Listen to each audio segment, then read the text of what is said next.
ఎజెకియెల్ గ్రంథం 37వ అధ్యాయం 1 నుండి 10వ వచనం వరకు ధ్యానం చేసుకుందాం. దేవుడు ఒక ప్రవక్తతో మాట్లాడిన మాటలు, ఆ ప్రవక్త ద్వారా దేవుడు జరిగించిన కార్యాలు మన జీవితాలకు ఎంతో ఆశీర్వాదకరంగా ఉంటాయి. వాటిని మనం ధ్యానించినప్పుడు దేవుని శక్తి ఏంటో, దేవుని నోటి మాట విలువ ఎంతో, ఆత్మదేవుడు చేసే కార్యాలు ఏంటో మనకు అర్థమవుతాయి. ఎజెకియెల్ 37:1 నుండి 10వ వచనం వరకు ధ్యానిస్తే అది ఈ విధంగా రాయబడింది. యెహోవా హస్తము నా మీదకి వచ్చెను, నేను ఆత్మవశుడై ఉండగా యెహోవా నన్ను తోడుకొని పోయి ఎముకలతో నిండి ఉన్న ఒక లోయలో నన్ను దింపాను. ఆయన వాటి మధ్య నన్ను ఇటు అటు నడిపించుచుండగా ఎముకలు అనేకముల లోయలు కనబడిను, అవి కేవలము ఎండిపోయినవి. ఆయన నరపుత్రుడా, ఎండిపోయిన ఈ ఎముకలు బ్రతకగలవా అని నన్ను అడిగగా, ప్రభువా యెహోవా అది నీకే తెలియడని నేనంటిని. అందుకైన ప్రవచనం ఎత్తి ఎండిపోయిన ఎముకలతో ఇట్లనము, ఎండిపోయిన ఎముకలారా యెహోవా మాట ఆలకించుడి. ఈ ఎముకలకు ప్రభు అయిన యెహోవా సెలవిచ్చినదేమనగా, మీరు బ్రతుకున్నట్లు నేను మీలోనికి జీవాత్మను రప్పించుచున్నాను. చర్మము కప్పి మీకు నరములు ఇచ్చి మీ మీద మాంసం పొదిగి చర్మం మీ మీద కప్పేదను. మీలో జీవాత్మనుంచగా మీరు బ్రతుకుదురు. అప్పుడు నేను యెహోవానై ఉన్నానని మీరు తెలుసుకుందురు. ఆయన నాకు ఇచ్చిన ఆజ్ఞ ప్రకారం నేను ప్రవచించుచుండగా గడగడమను ధ్వని ఒకటి పుట్టెను. అప్పుడు ఎముకలు ఒకదానితో ఒకటి కలుసుకొనెను. నేను చూచుచుండగా నరములను మాంసమును వాటి మీదకి వచ్చెను, వాటిపైన చర్మము కప్పెను, అయితే వాటిలో జీవాత్మ ఎంత మాత్రము లేకపోయాను. అప్పుడు ఆయన నరపుత్రుడా, జీవాత్మ వచ్చినట్లు ప్రవచించి ఇట్లనుము, ప్రభువుకు యెహోవా సెలవిచ్చినదేమనగా, జీవాత్మ నలుదిక్కుల నుండి వచ్చి హతులైన వీరు బ్రతుకున్నట్లు వారి మీదకి ఊపిరి విడువము. ఆయన నాకు ఆజ్ఞాపించినట్లు నేను ప్రవచింపగా జీవాత్మ వారిలోనికి వచ్చెను. వారు సజీవులై లేచి లెక్కింప శక్యము కాని మహా సైన్యమై నిలిచెను. దేవుడు ఒక లోయలోకి తీసుకువెళ్ళాడు ప్రవక్తని. ఆ లోయలో ఉన్నటువంటి ఎముకలన్నీ ఎండిపోయిన ఎముకలు. ఎండిపోయిన ఎముకల మధ్యలోనికి దేవుడు ప్రవక్తను తీసుకువెళ్తున్నాడు. జీవం అంటూ లేదు అక్కడ, అంత నిర్జీవం. అక్కడ ఆశించడానికి నిరీక్షించడానికి ఏమీ లేదు. ఎటువంటి ఆశకు నిరీక్షణకు అవకాశం లేని దగ్గర తీసుకువెళ్ళాడు. ఎండిపోయిన ఎముకల లోయలోకి తీసుకువెళ్ళి ప్రభు అంటాడు, నీవు ప్రవచించు, నువ్వు మాట్లాడు, నువ్వు నోరు విప్పి గట్టిగా పలుకు, నేను కార్యం జరిగిస్తాను. దేవా ఏమని పలకమంటావు? ఈ ఎముకలు బతకగలవా?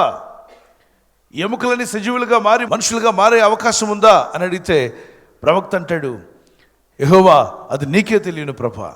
ఇవి పురేలు, ఈ ఎముకలు ఇవి బతుకుతాయంటే నాకు తెలియదు, అది నీకే తెలుసును దేవా అంటాడు. ఒకవేళ మిమ్మల్ని ఆ ప్రవక్త స్థానంలో దేవుడు తీసుకెళ్ళి ఎండిపోయిన ఎముకల లోయలో పెట్టాడు అనుకోండి, ఆ ఎముకలు చూసిన తర్వాత ఇవి బతకగలవా అనేలోగా మీరు వెళ్ళిపోతారు పరలోక రాజ్యానికి.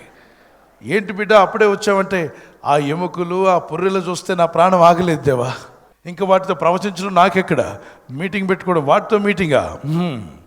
మీటింగ్ ఏమైనా పెడితే బతుకున్న మనుషుల మధ్యలో పెట్టి 4 మాటలు మాట్లాడతాను. సువార్త చెప్పమంటే చెప్తాను. ఎవరికి? బతుకున్న వారికి. ఎండిపోయిన ఎముకలకు నేనేం సువార్త చెప్పను? ఎండిపోయిన ఎముకలతో నేనేం ముచ్చటించను?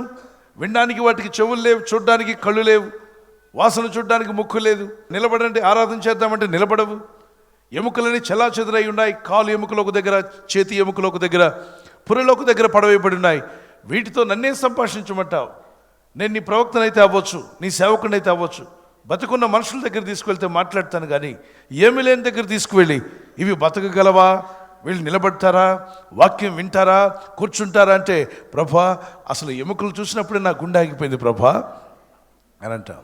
ఇక్కడ ప్రవక్త అయినటువంటి ఎజెకియెల్ ఏమన్నాడంటే, ప్రభువుకు యెహోవా నీకే తెలియను, ఇవి బతకగలవా అని అడిగినప్పుడు దానికి జవాబు అవును ప్రభా అని ఓవర్ యాక్షన్ చేయకుండా ఏమన్నాడు?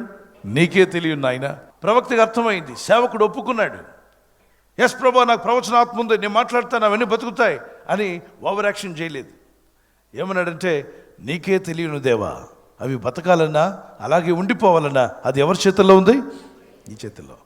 ప్రభా నీకే తెలుసు అని అన్నప్పుడు దేవుడు అంటున్నాడు, నీవు ప్రవచనం ఎత్తి నోరు తెరిచి గట్టిగా ప్రకటించు, నువ్వు మాట్లాడు, కార్యాలు జరుగుతాయి. నువ్వు ఈ విధంగా మాట్లాడు, ఎండిపోయిన ఎముకలారా మీరు సజీవంగా మారండి, మీ మీదకి చర్మం పొదిగించబడి జీవాత్మ మీలోకి వచ్చాయి, మీరు సజీవమైన మనుషులుగా మిలిటరీ వారుగా లేచి నిలబడండి, సైనికులుగా అని నువ్వు మాట్లాడు, ఆ కార్యాలు జరుగుతాయని.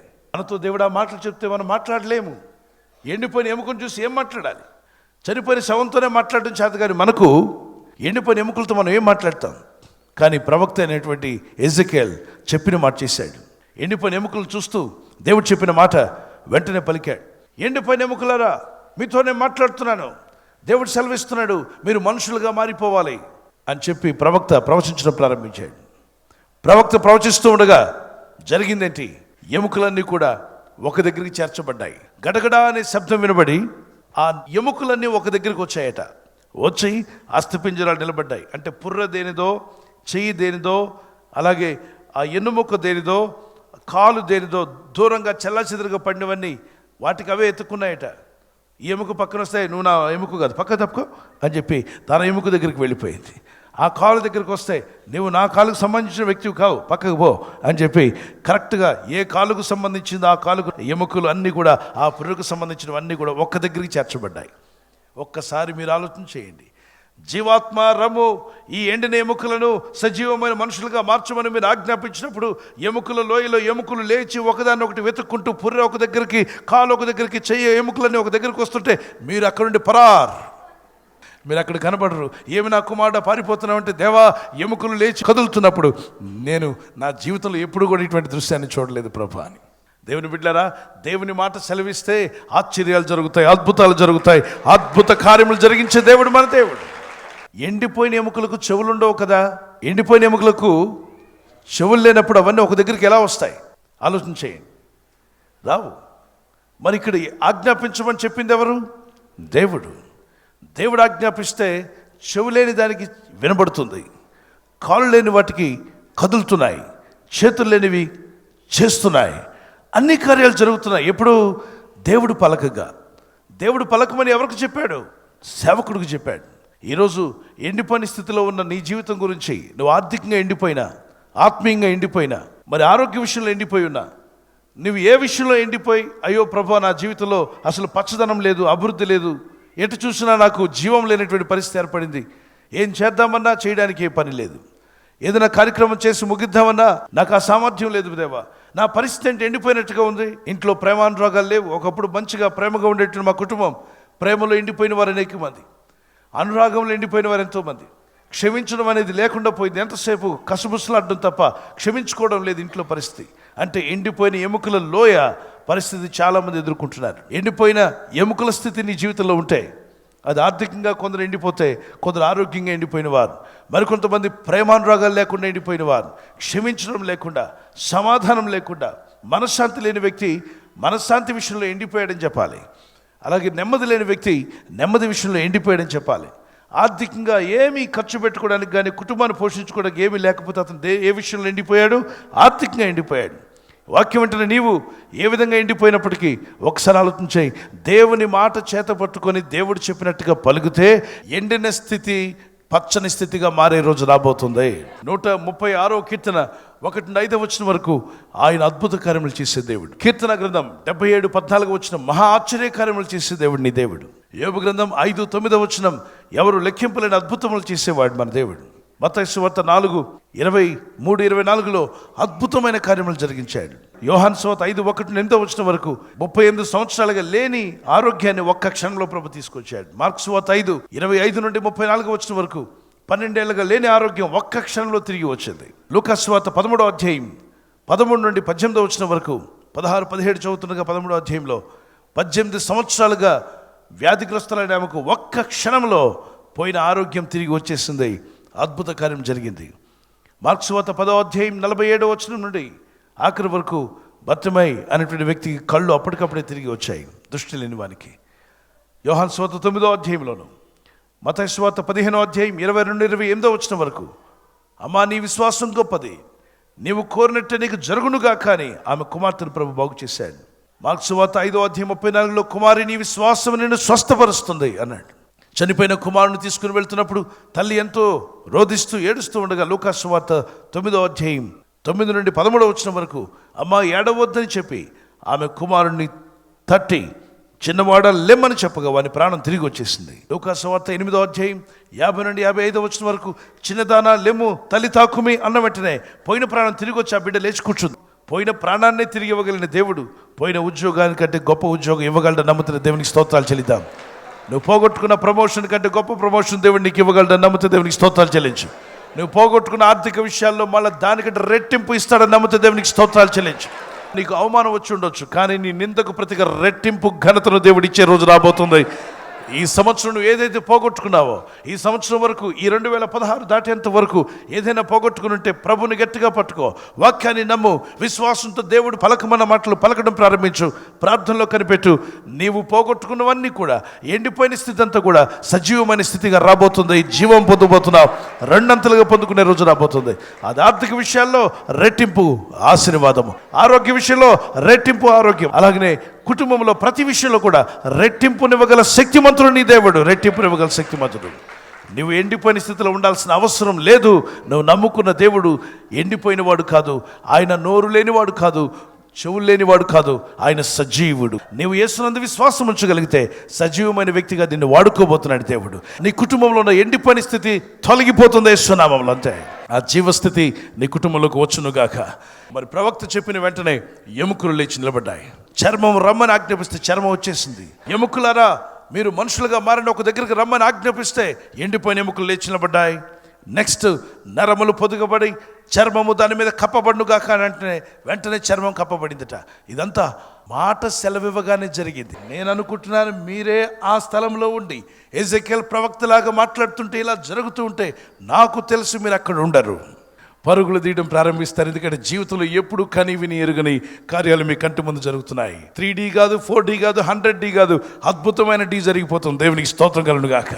Miracle day.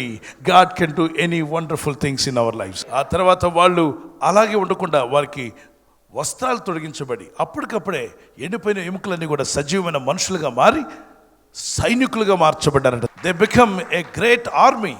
ఇక ఆ తర్వాత వాళ్ళు మాట్లాడుతున్నారు, నడుస్తున్నారు, యుద్ధం చేస్తున్నారు. ఇదే విధంగా దేవుడు మాట్లాడిన మాటలను మనం చేత పట్టుకొని స్పష్టంగా నీ సిచ్యువేషన్ గురించి, నీ స్థితి ఏంటో దాని గురించి మాట్లాడాలి. రోగం అంటే రోగంతో మాట్లాడు, రోగమా పో యేసు నామములో, జీవం వచ్చునుగాక అని ఆజ్ఞాపించు. ఆర్థిక ఇబ్బందులుంటే ఇదిగో దేవుని వాక్యం సెలవిస్తుంది, ఆయన నమ్మిన నన్ను దేవుడు ధనికులుగా చేస్తా అన్నాడు. దరిద్రమా నన్ను వదిలి పో యేసు నామములో అని ఆజ్ఞాపించాలి. నీ కుటుంబంలో ఏ ఎండిపోయిన స్థితి ఉన్నా ఆ స్థితితో మాట్లాడాలి. మాట్లాడతారా? ఆ స్థితి గురించి సనుక్కుంటూ, ప్రభువా నాకెందుకు ఈ బాధలు పెట్టావు, ప్రభువా నాకెందుకు ఈ సమస్య పెట్టావు, ప్రభువా నాకెందుకు ఈ రోగం, నా ఎముక ఎందుకు విరగాలి, నాకెందుకు గాయం అవ్వాలి, నా ఇంటికి ఎందుకని ఈ శాపం రావాలి, నా ఇంటికి ఎందుకని ఈ చర్మ రోగం, నాకే ఎందుకని ఈ బాధలు, ఈ క్యాన్సర్ ఏంటి, ఈ టీబీ ఏంటి, ఈ థైరాయిడ్ ప్రాబ్లం ఏంటి, ఈ యొక్క బీపీ సమస్య ఏంటి, ఈ షుగర్ సమస్య ఏంటి ప్రభువా, ఇవన్నీ మాకెందుకు వస్తున్నాయి ప్రభువా అని సనుగుతూ కూర్చోకు. నీ ముందున్న సమస్యతో మాట్లాడడం ప్రారంభించు. ఎండిపోయిన ఎముకల ముందు నన్ను ఎందుకు పెట్టావు ప్రభా, ఈ ఎండిపోయిన ఎముకల దగ్గర నేనేం సేవ చేస్తాను ప్రభా అంటున్న సేవకుడా విను. ప్రభు చెప్పిన మాటలు పలుకుతూ ఉండు. ఎండిపోయిన ఎముకలన్నీ సజీవమైన మనుషులుగా నిలబడే రోజు రాబోతుంది అని చెప్పినాము. ఒకవేళ నీ భర్త, నీ ఇంట్లో ఉన్నటువంటి కుమారుడు కుమార్తె ఆత్మీయతలో ఎండిపోయిన వారు ఉంటారు. ఆత్మీయ జీవితంలో బైబిల్ అంటే నమ్మరు, ప్రార్థనకు రమ్మంటే నేను రానంటారు, దేవుడు లేడంటారు, అంటే వాళ్ళు ఆత్మీయంగా ఎండిపోయారు. అసలు దేవుడు ఉన్నాడు నమ్ము అంటే, ఎక్కడున్నాడు దేవుడు ఉంటే కనబడమని చెప్పండి, నేను నమ్ముతానంటారు. కనబడితే నమ్మేది దేవుడు కాదు, కనబడ్డాక నువ్వు నమ్మాల్సిన అవసరం ఏమీ లేదు. ఇప్పుడు నా పక్కన దేవదూత, దేవుడు నన్ను కాపుదలించడానికి, నన్ను ప్రొటెక్ట్ చేయడానికి, ఆయన సేవకుడుగా నేను ఉన్నాను కాబట్టి ఈ భూమి మీద ఉన్నంతకాలం నా పక్కన ఒక దూతను దేవుడు పెట్టాడు. ఇప్పుడు నమ్మకం కావాలి. అలాగే యెహోవా యందు భయభక్తి కలిగిన నీ పక్కన కూడా దేవుడు తన దూతను పెట్టాడు. ఎంతమంది నమ్ముతున్నారు? నమ్మకం కావాలి. దేవుని దూతలు మీ పక్కన ఉన్నాయి, మిమ్మల్ని కాపాడడానికి దేవుడు పెట్టేశాడు ఆల్రెడీ. అలాగే పరలోకం కనబట్టలేదు, ఉందని ఎంతమంది నమ్ముతున్నారు? దానికి నమ్మకం కావాలి. నరకం కనబట్టలేదు, ఉందని ఎంతమంది నమ్ముతున్నారు? దానికి నమ్మకం కావాలి. కనబడే దానికి నమ్మకం అవసరం లేదు, కనబడిన దాన్ని నమ్మాలి. దేవుడు ఉంటే కనబడమనండి, నమ్ముతా. ఆయన కనబడ్డాక నువ్వేంటి నమ్మేది? అర్థం చేసుకో. ఆయన కనబడిన తర్వాత నువ్వు నమ్మాల్సిన అవసరం లేదు. ఆయన కనబడక ముందు నువ్వు నమ్మాలి. నమ్మకము అనే దాన్ని దేనికి వాడతాం? కనబడిన దానికి. 10,000 మీ దగ్గర అప్పు అడిగిన వ్యక్తి అంటాడు, నన్ను నమ్మండి సార్ రేపు ఇస్తాను అంటే, రేపు రాలేదు, ఇస్తాడో లేదో తెలియదు. నాకు 10,000 ఇవ్వండి, నేను ఇస్తానని నమ్మండి అంటే, నమ్మకం దేనికి? రేపు అనే రోజు నేను ఇస్తానో లేదో నీకు తెలియదు, రేపు అనే రోజు ఇంకా రాలేదు, కానీ నువ్వు నమ్మకం కావాలి. లేని దానికే నమ్మకం కావాలి, కనబడిన దానికి నమ్మకం అవసరం లేదు. నాన్న నువ్వు ఉన్నావని నమ్ముతున్నానంటే, నేను ఎక్కడికి పోయాను రా అంటాడు మీ నాడి. అంటే మీ నాన్న అక్కడ నిలబడి ఉన్నాడు, నిలబడినప్పుడు నమ్ముచున్నాను నాకల్లా, నాన్న నువ్వు ఉన్నావు, ఎస్ మనము మన దేవుడు నమ్మి ఉన్నాం. ఆయన సజీవుడైన దేవుడు, ఆశ్చర్యకరుడు, అద్భుతకరుడు, ఆలోచనకర్త.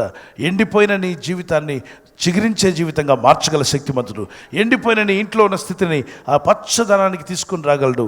నిరివిడిచిన భూమిని పచ్చని భూమిగా, మోడు బారిన చెట్టును చిగురించే చెట్టుగా సజీవుడైనటువంటి దేవుడు చేయగలడని నమ్మితే మీ చేతిని పైకెట్టండి. అయితే ఈ సంవత్సరం నువ్వు చేయవలసినట్టు తెలుసా? నీకున్న పరిస్థితిని చూసి దేవుని మాటలు పలకడం నేర్చుకో, దేవుని వాక్యాలు పలకడం నేర్చుకో. నా దేవుడు జీవం గల దేవుడు, ఆశ్చర్యకార్యాలు చేస్తాడు, అద్భుత కార్యములు చేస్తాడు. ఎండిపోయిన ఎముకలను సజీవులుగా మార్చిన దేవుడు నాతో ఉన్నాడు, ఆ యేసయ్య నాతో ఉన్నాడు అన్న వారు ఏంటండి? ఈ సంవత్సరం నా ప్రభు నాతో ఉంటున్నాడు, ప్రతిరోజు నాతో ఉంటాడు. ఎండిన స్థితిని పచ్చని స్థితిగా, చిగురించే స్థితిగా తీసుకొస్తాడు అన్నట్లయితే ప్రార్థన చేద్దాం. కండ్లు మూసుకొని ప్రార్థించు. ప్రభా, నువ్వు జీవం ఇచ్చే దేవుడవు, శక్తినిచ్చే దేవుడు. ప్రభా, ఎండిన స్థితిని తీసేస్తాను ప్రభా. నీ ప్రార్థన ప్రభు వింటున్నాడమ్మా, నీ ప్రార్థన వింటున్నాడు. నీ కన్నీరు తుడిచివేస్తాడు యేసయ్య. నీ ఇంటిలో ఎండిన స్థితి ఇక ఉండదు, నీ కుటుంబంలో ఎండిన స్థితి ఇక ఉండదు. ఆర్థిక విషయాల్లో కానీ, ఆత్మీయ విషయంలో కానీ, ఆరోగ్య విషయంలో కానీ ఎండిన స్థితి మనకు వద్దు. పచ్చని చిగురింపజేసే స్థితి ప్రభు దయచేస్తాడు. నువ్వు చిగురించబోతున్నావు. మోడు బారిన మొద్దును అయ్యా నువ్వు చిగురింపజేసిన దేవుడు ప్రభా. Jesus, pour out your Holy Spirit. Come upon your people now.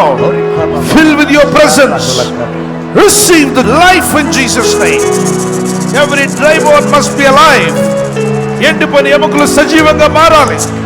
ఆత్మీయ స్థితి సజీవంగా మారాలి. ఎండిన స్థితి నీ ఇంట్లో వెళ్ళిపోవాలి. యేసునామములో జీవం రావాలి. ఎండిపోయిన ప్రతి దానికి జీవం రావాలి. ఆరోగ్యం, ఆర్థిక విషయాలు, ఆత్మీయ విషయం, ఉజ్జీవం. సంఘములో, పట్టణములో, విశ్వాసులలో ఉజ్జీవం, విశ్వాసులలో మంట. లైఫ్ చేంజింగ్ రివైవల్, జీవితాన్ని మార్చే ఉజ్జీవాన్ని ప్రభు నీ ఆత్మలోనికి పంపిస్తున్నాడు యేసునామములో. Receive it in Jesus name. ప్రతి వ్యక్తిలో ఎండిన స్థితి పోవాలి ప్రభు. ఎండిన స్థితి తీసివేయమని ఆయన. ఆర్థిక విషయాలు ఎండిపోయినా ఇదిగో వారు చిగురించే రోజు రావాలి. నువ్వు ఆజ్ఞాపిస్తే చాలు యేసయ్య, కార్యాలు జరుగుతాయి ప్రభు. చెప్పండి, యేసయ్య నీవిచ్చే జీవము, నీవిచ్చే రక్షణ, నీవిచ్చే పరిశుద్ధాత్మ నాలో ఉంచి ఎండిపోయిన స్థితిని చిగురించే స్థితిగా, వాడబారిన బ్రతుకులను చిగురించిన బతుకులుగా, పచ్చని అభివృద్ధిని, ఆశీర్వాదమును అందరికీ దయచేస్తున్నామని నమ్ముచున్నాం ప్రభా. నీ మాట మాత్రం సెలవిస్తే ఎండిన ఎముకలు సజీవమైన మనుషులుగా, సైన్యముగా మారిపోయారు. నీవు సెలవిస్తే చనిపోయిన లాజరు తిరిగి లేచాడు. అవును ప్రభా, ఆ మాట నేను నమ్ముచున్నాను. ఈ సంవత్సరం బహుగా ఫలించినట్లు నీలోనే నిలబడి ఉంటాను.